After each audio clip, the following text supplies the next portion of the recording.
Konfrontasi Indonesia-Malaysia, konflik ini berawal dari keinginan Federasi Malaya atau lebih dikenal sebagai Persekutuan Tanah Melayu pada tahun 1961 untuk menggabungkan Brunei, Sabah, dan Sarawak ke dalam Federasi Malaysia yang sebenarnya tidak sesuai dengan persetujuan Manila. Oleh karena itu, keinginan tersebut ditentang oleh Presiden Soekarno yang menganggap pembentukan Federasi Malaysia adalah cara untuk menjadikan Malaysia sebagai boneka Inggris. Dan menurut Presiden Soekarno, hal itu merupakan kolonialisme dan imperialisme dalam bentuk baru dan memungkinkan untuk memberikan dukungan terhadap berbagai gangguan keamanan dalam negeri dan pemberontakan di Indonesia. Dan berikut ini adalah kronologi konfrontasi antara Indonesia dan Malaysia selengkapnya. Pada tahun 1961, Pulau Kalimantan dibagi menjadi 4 administrasi, dan sebagian dari Pulau Kalimantan adalah provinsi dari Indonesia, yang terletak di bagian selatan Pulau Kalimantan. Sedangkan di utara adalah Kerajaan Brunei dan 2 koloni Inggris yaitu Sarawak dan Borneo Utara, yang kemudian hari dinamakan Sabah. Sebagai bagian dari koloni Inggris di Asia Tenggara, Inggris mencoba menggabungkan koloninya di Kalimantan dengan Semenanjung Malaya dengan membentuk Federasi Malaysia.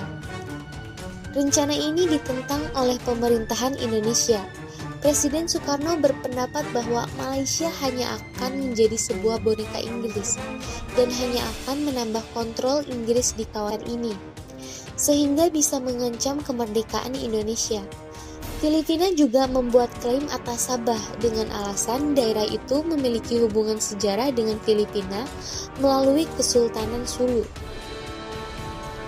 Filipina dan Indonesia secara resmi setuju untuk menerima pembentukan Federasi Malaysia apabila mayoritas di daerah yang hendak dilakukan dekolonial tersebut memilihnya dalam sebuah referendum yang diorganisasi oleh PBB. Tetapi sebelum hasil dari pemilihan dilaporkan, Malaysia memandang pembentukan federasi ini adalah masalah dalam negeri dan orang luar tidak seharusnya ikut campur. Tetapi pemimpin Indonesia melihat hal ini sebagai pelanggaran atas persetujuan Manila dan sebagai bukti kolonialisme dan imperialisme Inggris. Pada tanggal 20 Januari 1963, Menteri Luar Negeri Indonesia Subandrio mengumumkan bahwa Indonesia mengambil sikap bermusuhan terhadap Malaysia. Lalu pada 12 April, sukarelawan Indonesia yang sepertinya pasukan militer tidak resmi mulai memasuki Sarawak dan Sabah untuk menyebar propaganda dan melaksanakan penyerangan dan sabotase.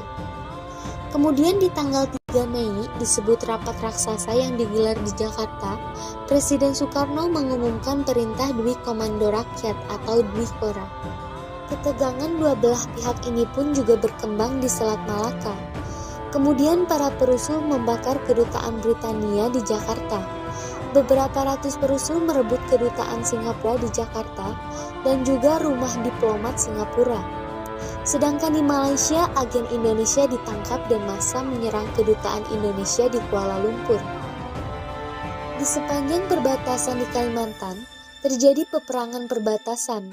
Lalu Indonesia dan pasukan tidak resminya mencoba menduduki Sarawak dan Sabah. Sebagian besar pihak yang terlibat konflik senjata dengan Indonesia adalah Inggris dan Australia, terutama pasukan khusus mereka yaitu Special Air Service atau SAS.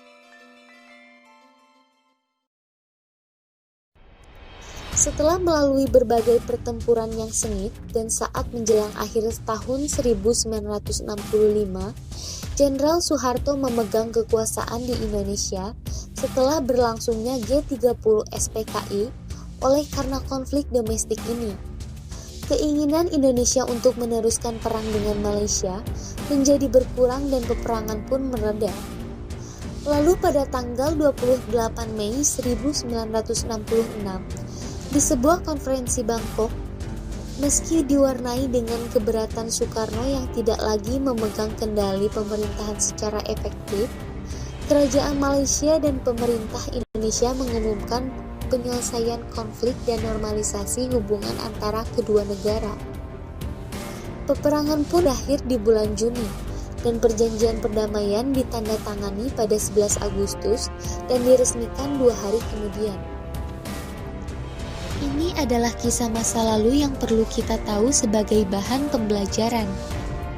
Tapi bagaimanapun juga, Indonesia dan Malaysia adalah serumpun dan mempunyai hubungan sejarah di masa lampau. Kita harus hidup seperti seharusnya tetangga yang saling hidup berdampingan dalam kedamaian dan keharmonisan.